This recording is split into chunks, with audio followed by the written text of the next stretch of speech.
Eba na koloba lisusu na mokolo ya lelo. Leo tokoyeba na kosolola na mokolo ya lelo to teme na biso to moto ya liteya na biso ya lelo ezali le Dieu banzambe. Amen. Amen. Katikati na kosolola na oyo etali banzambe okomona so otangi katikati na Biblia oyo ezalaki Moïse. Ntango ezalaki bana Israel bayebaki na kosufri na Egypte, ayebaki na kotelemisa oyo ezalaki Mose. Ye alobaki okende awabi je te ferai Dieu devant Pharaon. Alléluia. Amen. Nzambe alobi ete akoyeba na kosala Mose oyo ezali Nzambe, me azali Nzambe te. Me kaka katikati na Biblia okotanga okomona ete banzambe mpe baza ebele. Nde katikati na kotanga wana na mokolo olobaki te esengelaki totelema toyeba na koyeba oyo ezali banzambe wana nde banani. Omona Nzambe azotinda bato azopesa bango ezali beinstruction oyo ezali tellement souffrance elekaki mingi katikati na Israel oyo ezalaki bana Israel katikati na Egypte, tellement souffrance elekaki esengelaki ete Nzambe ayeba na kodelivre bango. Nde na koyeba na kodelivre bango ayebaki na koyebisa bango alobi naabimisa bino oyo ezali na maboko ya Pharaon, natina bino oyo ezali na mboka ya likolo ezali Kanana. Abi kasi na mboka wana bozokende boyeba na kosala ndengele, boyeba na kosala société oyo ezali na banzambe na bango oyo ezali mboka ya Nzambe. Donc katikati na Kanana kuna eza mpe na badie oyo baza kuna, mais susu oyo ezalaki ya Nzambe ye alingaki te bana Israele ndenge bakokende kuna bango beba na koservi nde oyo ezali badie wana. Tokoyeba na kotanga mokanda ya Exode chapitre 3 le verset 8. Exode chapitre 3 le verset 7 à 8. 7. L'Éternel dit: j'ai vu la souffrance de mon peuple qui est en Égypte, et j'ai entendu les cris que lui font pousser ses oppresseurs, car je connais ses douleurs. Je suis descendu pour les délivrer de la main des Égyptiens et pour les faire monter de ce pays dans un bon et vaste pays, dans un pays où coule le lait et le miel, dans les lieux qu'habitent les Cananéens, les Héthiens, les Amoréens, les Phéréziens, les Éviens et les Jébusiens. Alléluia. Amen. Vous attendez pas Israël par souffrance et l'équipe. Nzambe atindi oyo ezalaki Mose alobi esika oyo nazwami nayoki kolela nde nakolela wana alobi nakodelivre bango nabi nazotina bino na mboka ade ezali mboka ya monene mpe vaste. Alobi katikati na mboka wana oyo ezali le na miel ozokuta yango, me na mboka wana oyo azotinda oyo ezali bana Israel abi na mboka wana komona lobi eza mboka ya Bakananéen, eza ya Bahétien, eza ya Baévien, eza ya Bajébusien. De soki ozongi nsima omona ntango asali promese oyo ezalaki na Abraham abaki na opesa yo mboka elaka. Me katikati na kotanga mboka oyo ye azoyeba na kopesa oyo ezali bana Israel ezali mboka oyo eza déjà peuplé d'avance. Eza lokola mission bato bino ntango bokokende eza na bakolo mboka oyo baza wana Bakananéen baza, Bahétien mpe baza na Bahétien mpe bazali, me oyo ezali avantage ya mboka wana balobi le na mieli nde ezokuna. Donc katikati na mboka oyo bango bazali bobengo oyo eza le na mieli eza te, me na mboka oyo bazopesa bango malgré bakolo mboka bazali me babi mboka wana tokuta le na miel. Me segeli bakende donc mpona bakute oyo ezali le na miel soit basasose na bakolo mboka soit bango esengeli bacombattre balonga oyo ezali bakolo mboka. Donc katikati na Égypte bilia ezalaki mais absence ezalaki ya lait na miel. Bilia ezalaki souffrance mpe ezalaki kuna mais souffrance ezalaki makasi.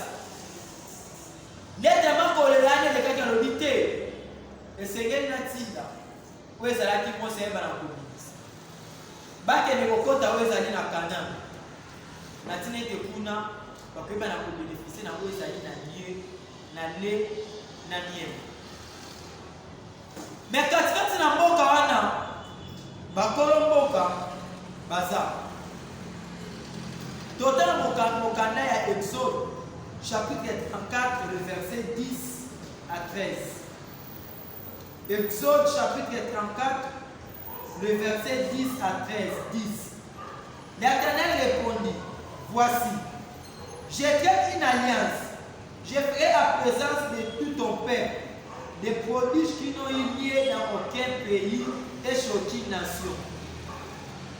Tous les peuples qui t'enverront verront l'œuvre de l'Éternel, et c'est par toi que j'accomplirai ces choses terribles. Prends garde à ce que je t'ordonne.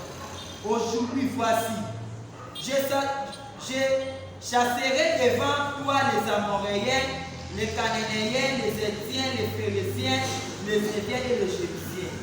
Garde-toi de faire l'alliance avec les habitants du pays où tu dois entrer, de peur qu'ils soient un piège pour toi.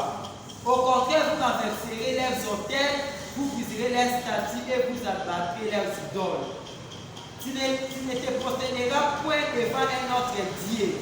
Quand l'Éternel porte le nom de jaloux, il est un Dieu jaloux. Alléluia. Amen. Après, ils allaient faire sa promesse. Ils allaient dans l'Égypte, dans l'Israël, 4 l'Égypte. On a fait sa promesse, c'est qu'il a fait sa promesse.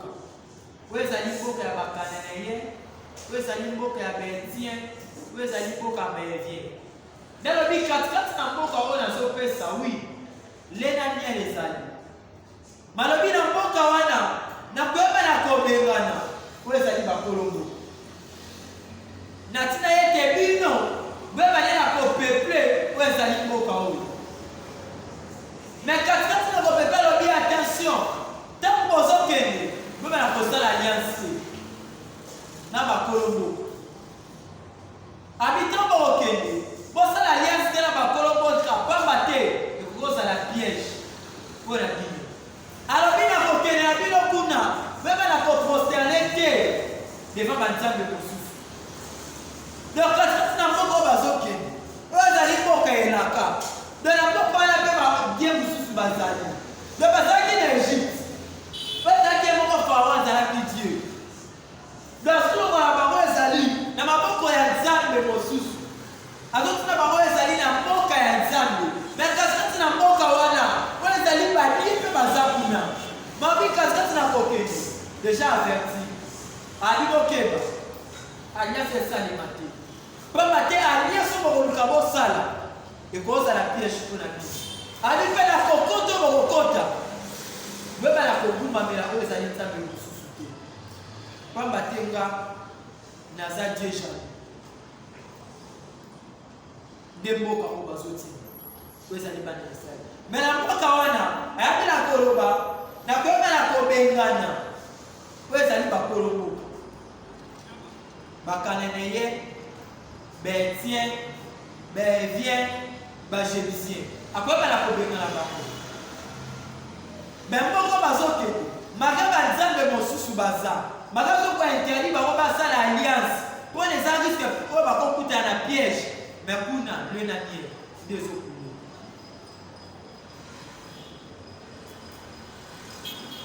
Mais le problème eza na mboka oyo baopesa oyo ezali bana ya Israele bango moko bana ya Israele bayebaki mboka ngo te. bayebaki mboka te eza elaka oyo epesamaki nzambe epebi na kokutana na mposa bapromete alobi na bapesa bino mboka. Mais na mboka wana na koyeba na kobengana oyo ezali bakolo mboka bino esengeli bokende Mais condition est ça, pour ça l'alliance. Condition mosusu eza pe na ko posséder te na banzambe na bango. Mais eux ezali mose. Mboka ba pesa ye eux ezali sengela mema bana Israël. Ye mo pe mboka mwa yebaka ngo. Ne sengela kiete ayeba na kozwa bato. Ayeba na kotina bango na tina yete pe na ko exploiter ezali vie. Même la exploiter ezali vie. Même ceux qui effectivement promesse on va pèse bango. On va l'obéir bango na réalité ça ndenge moko. Quand c'est une promesse, ba pas peur à chasser. Ba bien na mia les ans. Mais ba le bien attention. Alliance c'est ça les matés pour poster péter devant ba Dieu. Parce que qui mo se fait na ngamunaye. Il faut le ba quitter. Et c'est que la maman est la petite là-bas. Depuis la pour exploiter vie. Oui, ça même dans d'autres mots. Si vous allez être batoto pour contenir que la mboka, vous avez déjà battu d'avance. Je vais la courir par le lait qui est mboka en Israël. Des fois, sur la terre, oui, mais ce qu'elle a pas dans Israël, mais c'est déjà là, si tu as un espion, pas qu'elle ait inspecté, la mboka le lait qui est Israël. Tu peux me raconter dans mon cadet un nombre, chapitre 13, le verset 2,17 à 19,32. Nombre, chapitre 13, le verset 2,17 à 19,32. 13, le verset 2. L'Éternel parla à Moïse et dit, au moment où Zan a fait ce de choses à une promesse. Alors, il va faire sa vie en beau. Dans un moment, on a vu en Égypte, pour aller à Canaan. Boka où Esaïe va Cananéen, les Amboka Bétien, les Amboka Bachébicien, les Amboka Bamoréen. Mais il y a un Kolobana Namos.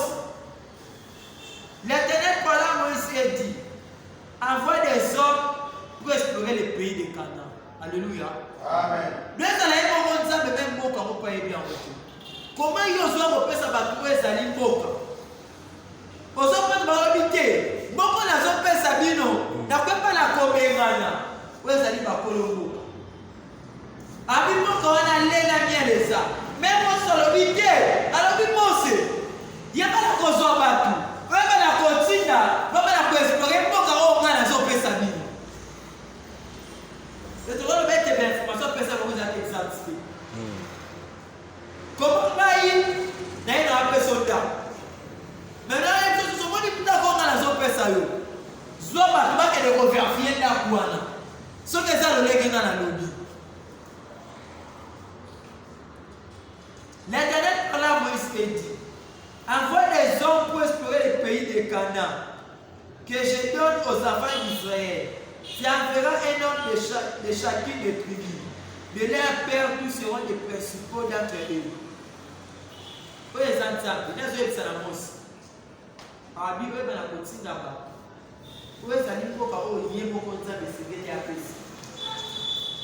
Bon, tu es là-bas, déjà, c'est qui est là-bas.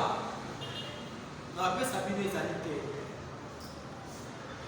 Mais quand tu es là-bas, après ça, le dit, bon, quand on a habitant bazar.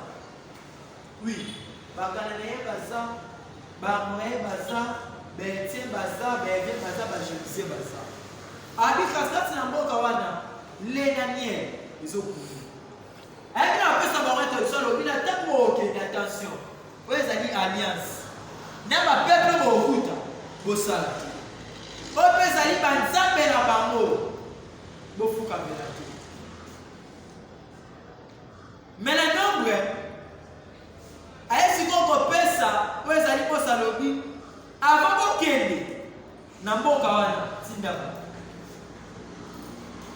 Même à la explorer, ça dit vie. Avec reçoit, moto manko la tribu manko. On ne va pas comment explorer nous. La réalité, oui, c'est bon la concernant où ça dit pour qu'on est à Canaan. Et ça va comme super émissaire à côté. D'ailleurs, qui était bon, qui est ben, je ne pourrais pas y aller. Moi, quand vous avez gagné.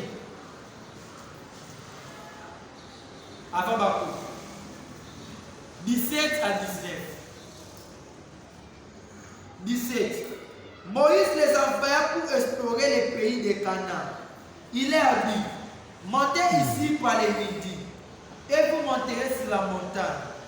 Vous verrez les pays ce qu'il est, et le peuple qui l'habite. Alléluia. Amen. Ah, bon, ce sont ils n'avaient pas d'Israël. Habitant mon Dieu. Namboka. Bota la mboka ne sikaniza. Abi na mboka to bokele bota la banani. Baso pepe mboka. Mboka même se boke mboka la bakana ne baza. Mboka la be tie baza. Mais moi c'est pas bokende. Bota la mboka ne sike zali. Pe bota la banani. Baza na kati ya mboka. Moïse les envoya pour explorer le pays de Canaan. Il leur dit, montez ici par les midi et vous monterez sur la montagne. Vous verrez le pays ce qu'il est, et les peuples qui l'habitent, s'il est fort ou faible, s'il est petit ou en grand nombre, c'est que le pays où il habite, s'il est bon ou mauvais, c'est que sont les villes où il habite, s'ils sont ouverts ou fortifiés. Amen. Amen. Par exemple, vous appelez ce barreau d'expression.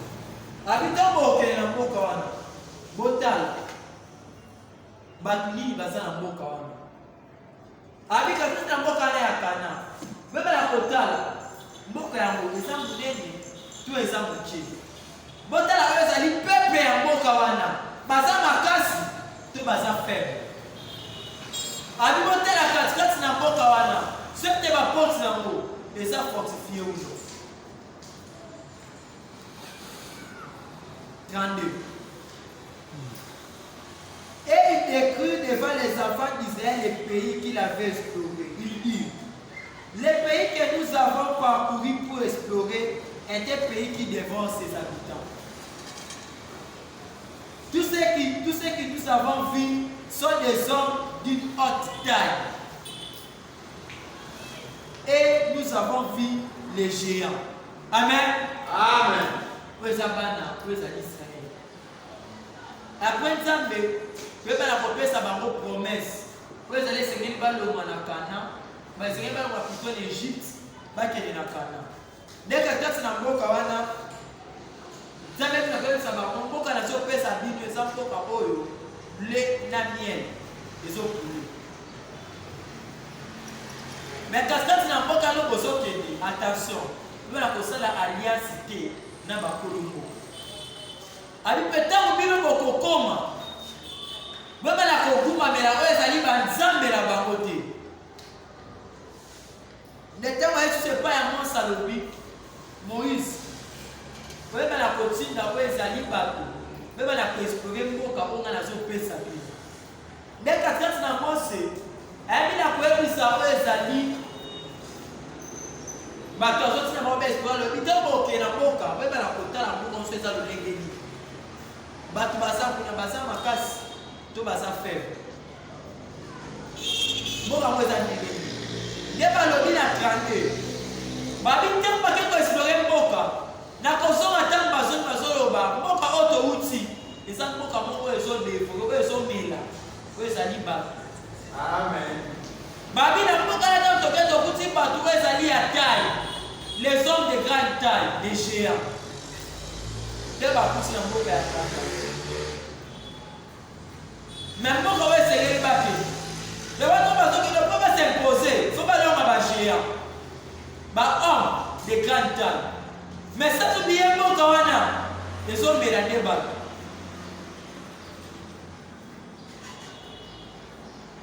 Babi c'est un pays qui dévore les habitants. Demande na mboka wana esengeli ozala munene.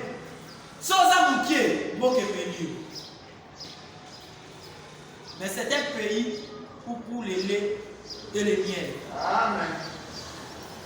Donc mutu aza sasambela oyo ezali ble na miel eza oyo mboka edevoye ete. Mais na kokota babi mboka wana tokuta nde bagéant ba homme de grande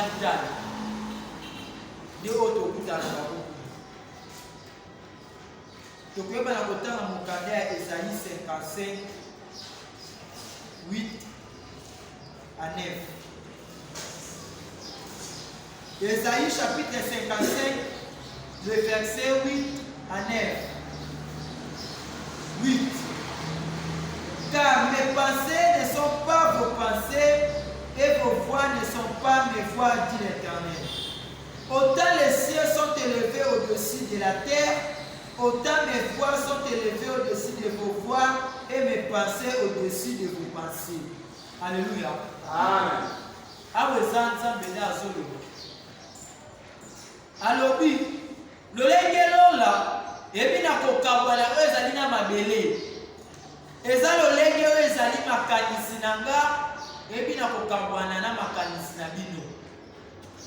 Pe banzela na nga, ebi na kokabwana na banzela na bino. Donc katikati na lelo, tant tozolobela oyo ezali banzambe. Babi na mboka wana, banzambe bazali. Nabebi na kopesa bango ezali siso babi tant bino bokoyeba na kopete. Boyeba na kofuka me ezali banzambe wana te. Boyeba na kosala alliance oyo ezali na bakolo mboka te. Babi katikati na mboka wana ya Kanana, babi bajia nde baza ba-homme de grande taille. Balobi mboka wana eza mboka oyo emelaka meme bahabita na ye. Lo eza bato bazalaki na Egypte. Esengeli balongwa na Egypte bakende na Kana. Alléluia. Amen. Ntango tozolobela Egypte eyite eza mutu ntango bazalaki na mabe. Amen. Esengeli keba na kolongwa oyo eza na mabe akota oyo ezali na bolamo nde mboka oyo bapesa ya promese. Eza moto oyo ntango ye akota asalelaka nzambe te. Me eza na moma moko esengeli alongwa na place oyo azali aya ayeba na kosalela nzambe akotela misala ya nzambe nde Kanana nde mboka ya nzambe. Me katikati na mboka wana eza na bahabitant oyo baza wana. Donc c'est-à-dire quoi? Eza na bato oyo lenge abotami katikati na bonzambe abotami mamo asalela nzambe. Me eza na baoyo ye awuti na vi moko ya masuku. Yesu azoya nde mpona abala kosalela nzambe. Nde katikati na kosalela nzambe wana toza oyo eza na baamo eza bahabitant. Eza bato oyo bango bakoli katikati na bonzambe. Bayebi lolenge makambo ya nzambe etambola. Siko nzambe azoloba na bino oyo boza katikati na bonzambe te. Oyo bozalaki na Egypte, oyo bozalaki na mabe, oyo bozalaki na masuku molongwe. Bozwa mpona boya kosalela nzambe bo attention. Tel bozokende kuna bebe na kosala alliance na bato wana te. Baba te na kokoma na bino kuna. Kokosala alliance ese kozala piège kuna bino. Abi peta kokoti na makambo ezali ya nzambe attention. Beba na kosalela oyo ezali banzambe na bango te. Beba na kofukamela banzambe na bango te. Neta tozobela oyo ezali mpona oyo ezali autre Dieu. Banzambe mosusu ezali nde bapratique, baprincipe, badogme, batradition. Eza nini? Katikati na bonzambe eza na bato bakolo, eza na bato baza katikati na bonzambe batie ezali baprincipe na makambo ya nzambe. Nde ntango ozwi ozokota na monde wana yebake place oyo nga na ye tala bali mosala ya nzambe boza moto ya liboso te.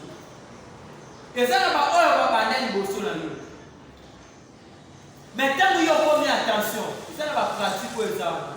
Eya na pratike ya malamu ya mpe na bapratike ya mabe.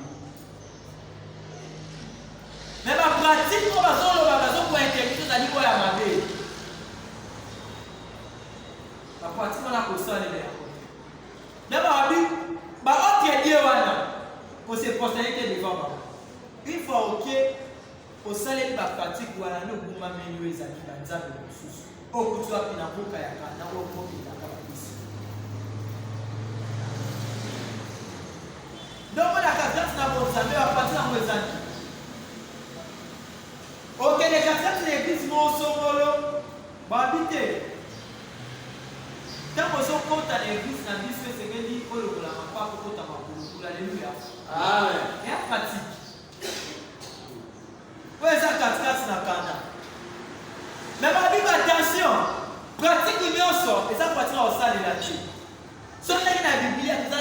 recommandation divine. Et puis, qu'est-ce que vous devez appeler cette recommandation? Le but qui est surtout dans le sang de non. Au moins, dans Mose, tu as un bon puissant Adam. Tu as les gars pour ça, on a dit c'était. Le rôle de Zali Sapat. Papa, tu es supposé faire la sème. Et le but, qu'est-ce qui est Mose? Alors, voilà qui Sapat, on prend la coutana. Tu dois bien quelque chose que ça me l'a fait, mais pour le la dame, non, c'est pas ça. Au moins, d'abord, ça va la coutana dans Zambé. Elle va qui n'a pas le moment, elle va qui n'a pas égyptien. Leo ezali banzambe mosusu. Ok, mpe na église biso batie mpe pratique babi te. L'église biso ndenge eza boye mwana mwasi akoki koteya te. Alleluya. Amen. Bon, kotota biblia balobi biso nyonso toza basi devant nzambe. Alleluya. Amen. Soso balobi mwasi ateya te. Mwasi nini po esengeli ateya te. Sela biso mpe esengeli toteya te. Parce que balobi je vous marie à un seul époux qui est le Christ. Donc Christ est mon bal. Puis lorsque tu dis qu'il faut ça basi. De ce que babi ke bana basi batete c'est même biso pe bana ndali toteya te.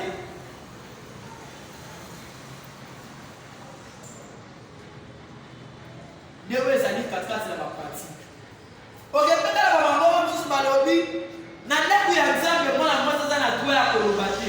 Mais soki na baeglise na bakapa azoprophétise makasi eza nde bana basi. So nayebi te prophétise bana basi oyo loba mpe basoloba. Bamisusu balobi te moso aza na problème akende kotuna mobali nde na ndako ebongo so mobali na ye asambelaka te. Nde makambo eza katikati na bonzambe. Lelo tanto longo na vie ya mopagani tobi tosalela nzambe po tobake monde oyo toye babi pays wana eza vaste makambo ya nzambe eza monene eza ebele. Esengeli kosalela po oyebi mpe oyo esiko oza convaincu. Pamba te katikati na bapratique bamisu bazwi batradition bakoti so nde katikati na nzambe. Ole tosala nde kosala nde tradition kosala nde principe kosala nde badogme parfois ya tradition na bango. Nde oyo ezali baordre dieu oyo ezali bapratique baprincipe oyo ezali. Mais eza na makambo mosusu katikati na bonzambe tokosalela yango te.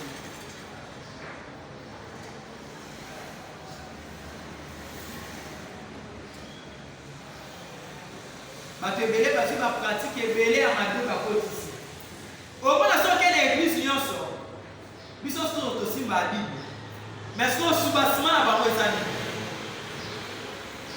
C'est ça le problème. Omona na église tu babi non soki na église na biso mpona tokonsakro bana kote fo lope opesa biso dememe ya pembe. Alleluya. Amen. Ya pratique kati na bonzambe. Eza pratique ezengeli osali babi te okomi kose prosterner te kosalela yango te po eza mabe. Me babi katikati na mboka wana babi lela nie nde ezokule wana. Le ane wa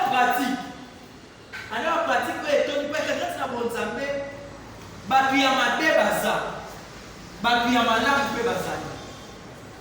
Me omona biso nyonso tosalela bible. Soki même chez les occultes, va présenter la Bible, lumière. Il y a premier jour. On va appeler soi. Mais ce qu'on se passe par mes amis. Donc, quand on a bon saber, ça passe. N'a pas tué à malade, n'a pas tué à ma belle, n'a pas passé à sola, à passer à l'hôpital, puis sur la carte 4. Bah, on fait à ma belle, parce que la pratique dans le barreau, bah, quand tu es à ma commande, ça fait. Parce que yo uti na monde osaki no mopagano obite na dosali ya nzambe kana eza bapratique de esengeli ota okofuka mbela to okofuka bato ope bapratique tozoleka na katikati na bana na nzambe eza mapire koleka na oyo bapagano bazosala. oke na bebi tomona bapaster baza bapédophile baza ba homosexuel. Voilà ça même tout dénatif pour abinga cause à pédophilie. Alléluia. Mais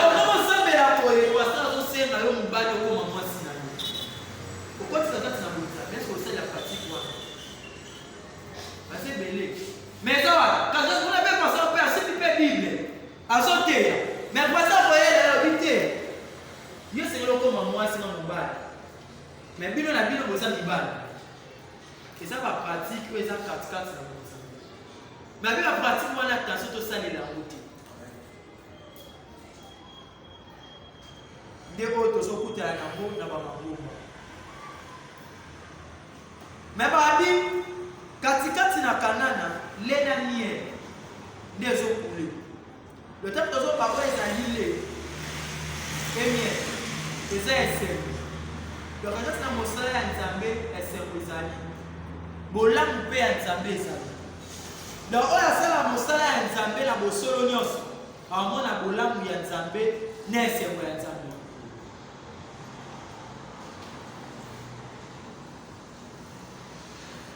Mais le problème est ça. Balobi katikati na mboka wana. Katikati na makambo ya Nzambe tozana ba homme de grande taille, de géant. N'étant tozo bela ko ezali ba géant. Ou ba homme de grande taille. Et ande ba sala Nzambe déjà ba sala kobo. De ba ngo ba géant. Tasi ko kuté na pasteur mo sala kobo oto yebi. Ayebi si obo to za bo mo ko za mo ba niveau ko mamwasi. Ayebi o pratique ce ko tani. Mais pour moi ça mo sala Nzambe munene ko biso to yoka. Aza géant. Aza homme de grande taille. Donnez à sa Congo. Déjà ça la Congo. À ça la Congo. Ok, moi pour petit pasteur moi à munene. C'est pas l'action à pratique mon Congo. Maintenant vous allez me parler de manière que ça les a monté. Au manière que ça les a pratique ou en athée. Quand vous allez me parler. Mais ce que vous faites dans votre Nzambe, au côté de la pratique, vous avez ma paix. Donc, vous allez me mais voilà, nous sommes dans la place de la salade. Donc, on y va laisser ma zone, mais attendez, on dit qu'à la fois, l'Égypte. Donc, vous attendez que vous avez votre Nzambe des autres. Habitez, ma camarade, vous pouvez ça, vous pouvez pas ça dans Nzambe. Autant de passer dans Nzambe, il y a pas mal de réunions. Mais pas mal de la maille, il y a plus de temps, il y a pas mal de temps, il y a poisson. Mais avec la minani, Mungu Nzambe. Mais ça ne pas au biso, de lui tout ça les Nzambe.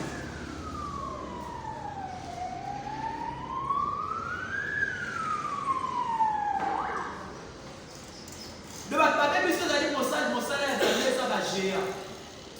Ba homme de grande taille. Mais ba le bit mo kaya ba za mo ke mila bato. Mo salaire Nzambe ça mo salaire mo ko. Quand vous continuez, tout ça lui fait risquer au bungi, au début. Dès lors qu'on a mon nom, ça dit ça, Moussa Nzambe comme ma prophète, comme ma prophétesse, à parler à la natation. Autre dit prophétesse, ça dit tapis, nous les a dit ça. Professeur peut beaucoup.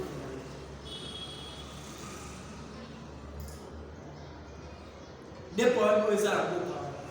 Ma homme de grande taille. Mais si on a un homme de grande taille, devant ils ça passe pour résister. Comme tu as passé moi, on a péché aux pratiques, on va aller sur mon famille, on va dire ah, mais ça il y a pas de dire ça. Moi on est grande taille. Même on va y aller que Nasser n'a présenté un peu mais subasement dans les années longues, on m'a présenté ça. Mais attends que ça me là-bas. Et c'est que ça me le logo aux accords. Tout ça me la tête, tout ça la tête pour la papa Azawana. Tout pour la maman Azawana, tout pour la maman. Nous n'y a pas de quoi, on a de l'honneur. Mais après, il y a des pratiques Azawana. Il y a des traditions, il y a des dogmes, il y a des sectes. Et ça, tout ça, ça est complexité, mais pour la carte, on a bon, non, ça va pas.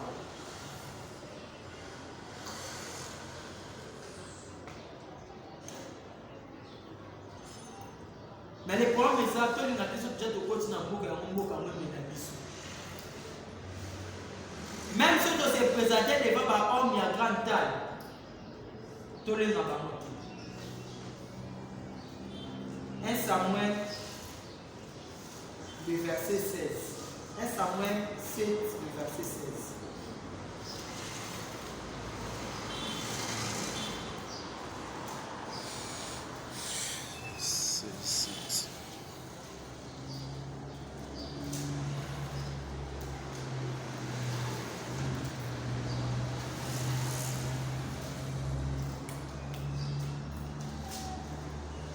1 Samuel 16, le verset 7.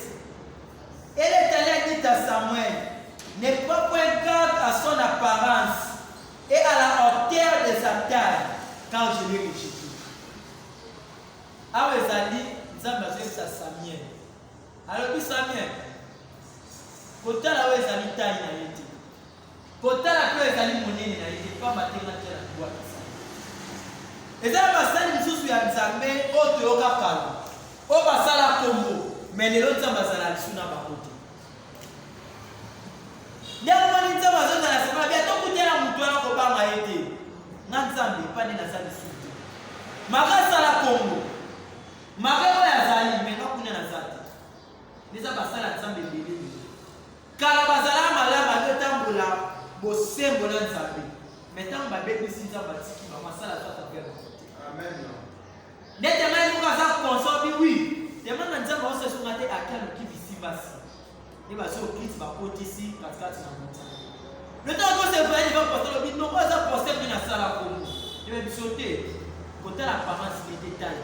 Va mater dans les détails.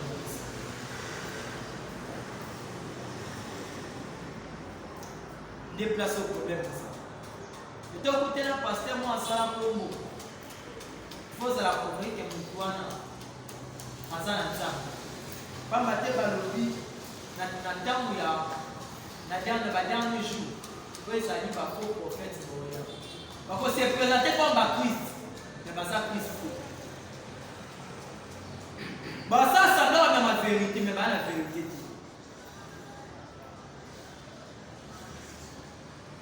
Jean chapitre 4, le verset 20.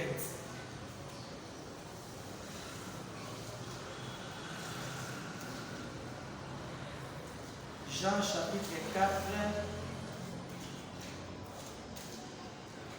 le verset 20. Nos pères ont adoré sur cette montagne. Et vous dites, vous, que le lieu où il faut adorer est à Jérusalem. Alléluia. Amen. Ah oui, ça. Baso ya kwa ande Yesu. Kwa zali akutani na femme moko foma na tso bima. Mais papa na biso bande kwa adorer na montagne ko.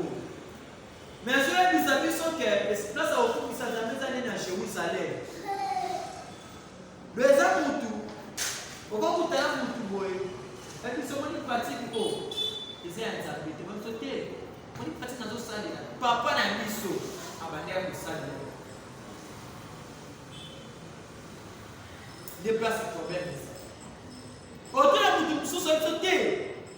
Donc en réalité, vous savez là, et ça pour la famille, vous demandez pas ça l'église.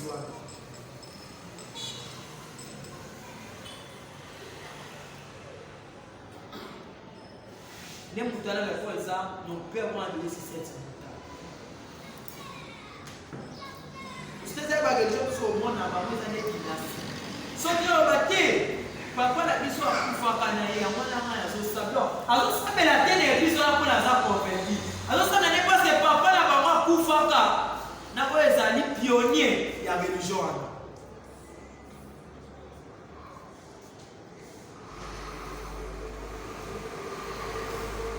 Au moins la katasi na Bible ya balobi nous adorons ce que nous connaissons. Le Seigneur dit au kumisa otoyi.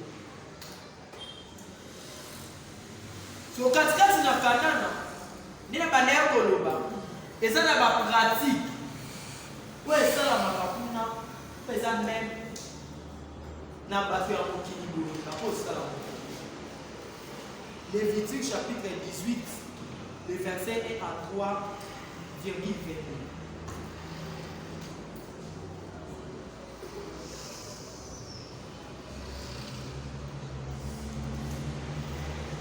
Lévitique chapitre 18 les versets 1 à 3. 1.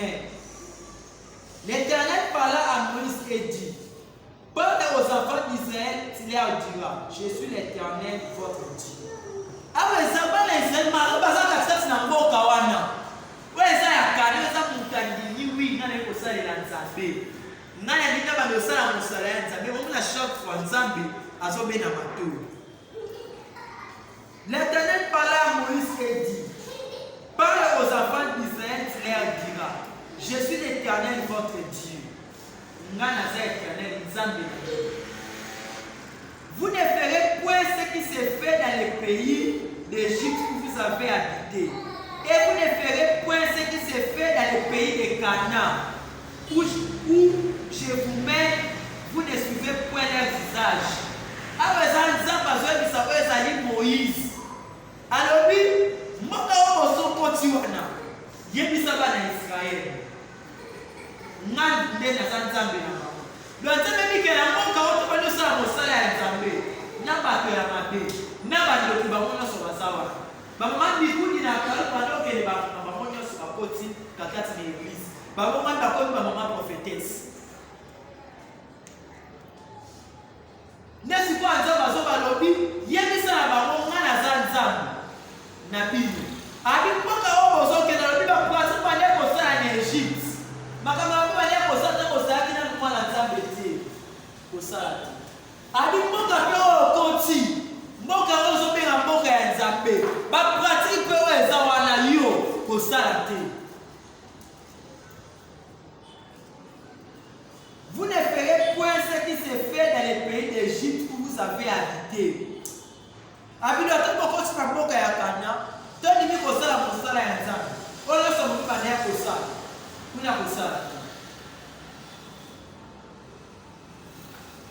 Après Abakisa le Lisusu, et vous ne ferez point ce qui s'est fait dans les pays de Canaan où je vous mets. Ne même pas partir de Salima, dans Moka et Canaan. Je ne vais pas Salima. Même pour les alliés, partir de passer tout ce que tu veux, ça la catastrophe n'a pas mais puis ce que tu vas dire pour ça, tout ça de la route. Si vous passez en détail. 22.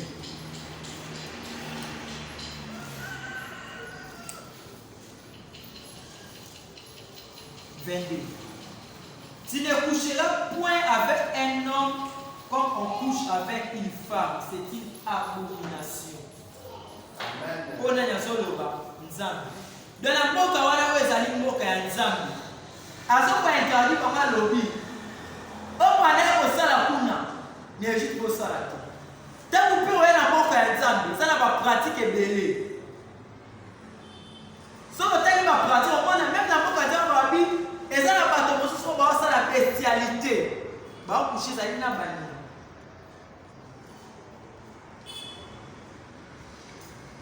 Bah, oui, tu ne coucheras point avec un homme comme on couche avec une femme. C'est une abomination.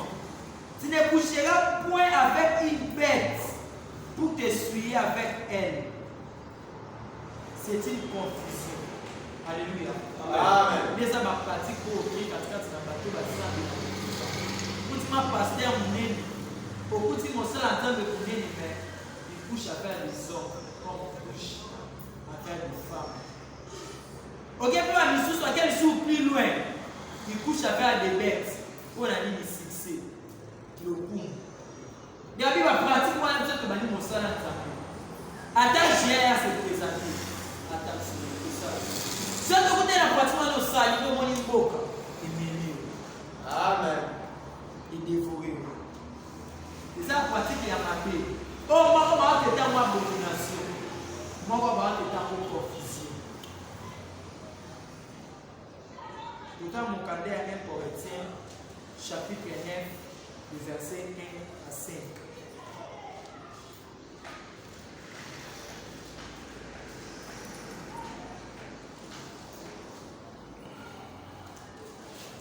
Corinthiens, chapitre 9, les versets 1 à 5. 1. Ne suis-je pas libre?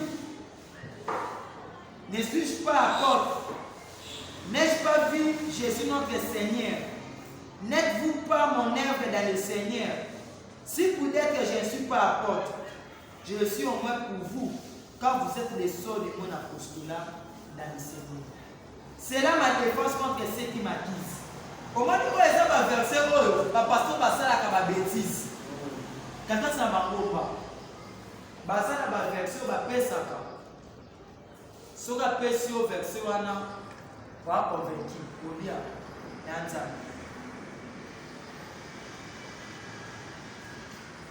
Ne suis-je pas libre? Aussi quoi à tout. Après de commettre ma bêtise. Tu t'es mobile.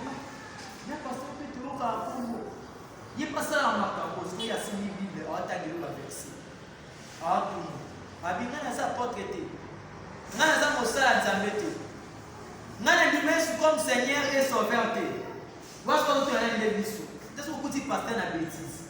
Donc na ni a se justifier. Ne suis-je pas apôtre? N'ai-je pas vu Jésus notre Seigneur? N'êtes-vous pas mon œuvre dans le Seigneur? Si pour d'autres je ne le suis pas apôtre, je le suis au moins pour vous, car vous êtes le sceau de mon apostolat dans le Seigneur. C'est là ma défense contre ceux qui m'accusent. N'avons-nous pas le droit de manger et de boire? Ah, vous êtes dans le but. Amen. Vous avez le pouvoir de dire qu'on lit avec comme là. Voilà, ça tout. Tellement de ça là, ça beaucoup tellement doit bien la famille. Yes. Tout le monde j'ai les mais oh, soit tout dans bien. Et bon maman il na za pela na droit de akolia na komela. Na za na droit de akomela. Lorsqu'on va passer au territoire Congo, les va se justifier. Si pour d'autres je ne suis pas apôtre, je suis au moins pour vous, car vous êtes les seuls de mon apostolat de Seigneur. C'est là ma défense contre ceux qui m'accusent. N'avons-nous pas le droit de manger et de boire? N'avons-nous pas le droit de mener avec nous une sœur qui soit notre femme comme font les autres et apôtres? Aussi comme ça, nous avons mené à Zolobara. Ma papa là. Alors oui, mais n'a pas que soit sœur. Ah, ça a fait des années moi cinéma. Déjà, je suis pas sûr à Zolobara. Voilà, Moussala. Autre ébi. Ma pasteur, Yamine. Après ce moukando, alors bataille, n'a pas na douane à communiquer, n'a pas na douane à colia, n'a pas na douane à cause de ça pour la kenenaï. Voilà pourquoi ça va commettre des bêtises. Tu veux ça m'avoir des 4 na compta, mais mboka ya nzambe. Oh, biso to bino to ça musala nzambe. Le temps ça musala to kutani ni ndoko okamate. Yo moteur le dit oui. Avertissement de chez Christ. Que si koto e vi koto koni oui. Maga esa mweza kati na kosali la nzambe, maga bola kosa. Mizana. Ya pena mukanda moko. Oso kuti pe ba wana mabe ba pesa. Comme justification. Eza Romains 14. Amen. Romains chapitre 14 verset 14. Je sais et je suis persuadé par le Seigneur Jésus, que rien n'est impur à soi et qu'une chose n'est impure que pour celui qui la croit impure. Alléluia.